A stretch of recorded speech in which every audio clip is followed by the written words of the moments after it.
Hello hi नमस्ते प्रणाम। बहुत सुंदर एगो एकदम नया इमली घोटाई के हम गीत लेके आइल बनी। जौन की इमली घोटे आदमी बैठेला तो फर्स्ट टाइम इहे गीत गावाला। अब बड़ा सास ननद उल्टा पंच करेली जा तो वही पे एगो गीत बा, देखी कैसे बा। कि मचिया बैठल ई हो सासु तहु घाटा पैंच करे छिया छिया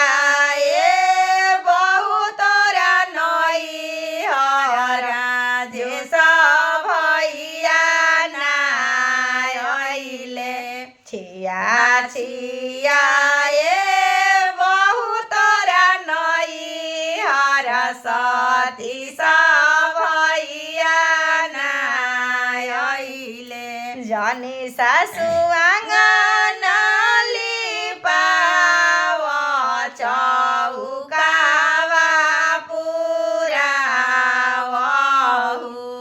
एक मोरा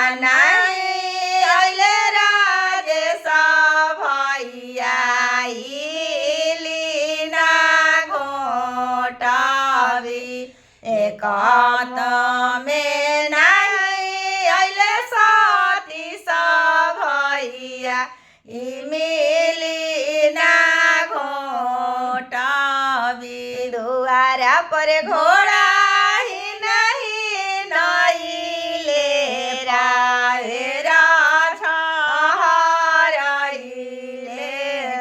खेने गइले बने भैया तोहरो आई गइले केने गइली मोतिया बहिनी सती भैया आई गई।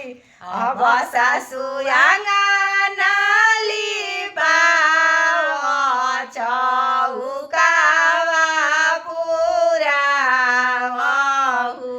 एक मोर आई गइले राजेश भैया मिली घोटावी एक मोर आई गइले सती भैया मिली घोटावी केने गइली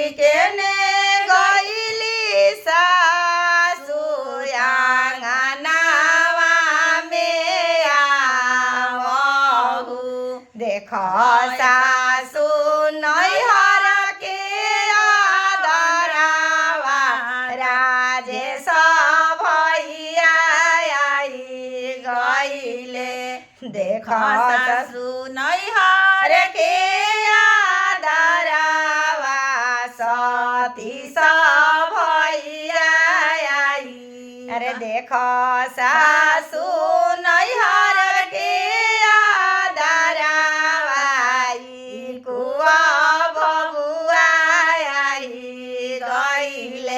देखो सासु नैहर के आदरवा गहन बबुआ आई गइले।